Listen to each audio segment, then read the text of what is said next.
Hi from Trash Tires. I've got a Mercedes Vito here. We're doing this dip beam on this.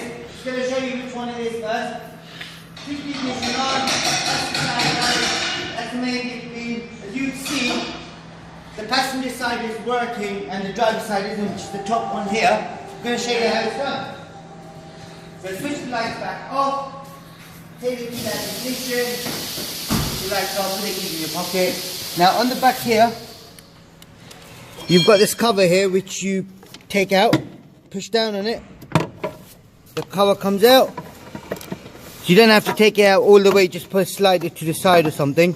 But on the back there's the top bulb here, right? You unplug it first.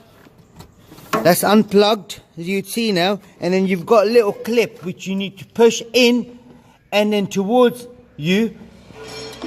No, sorry, push in and down and out. Now as you see, that pin's out now. Can you see? So you take the bulb out. Now the bulb would only go one way. That's the way it needs to go in. So this lug here needs to be on top. So we've got a new bulb here, which is a H7. As you can see.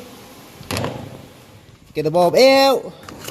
Make sure when you do take the bulb out of the box, don't touch the lens. Alright? So I'm going to put this back in now.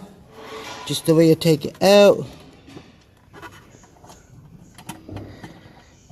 So it's a bit of a tricky job. Push the pin back in. You need to push the pin in and up. And then plug it back in. That's as you see now. She's all in. Right? So we're going to check if the lights are working now. Take it again. Switch it on. Lights are on. Now they're both working. Just check, make sure the full beam's working as well.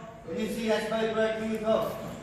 That's all you've got to do. Put everything back together, put that back cover. The back cover is quite tricky, so make sure it goes in the hole and then clip it in. That's all you've got to do on yours as well. Thanks for watching our channel. Goodbye.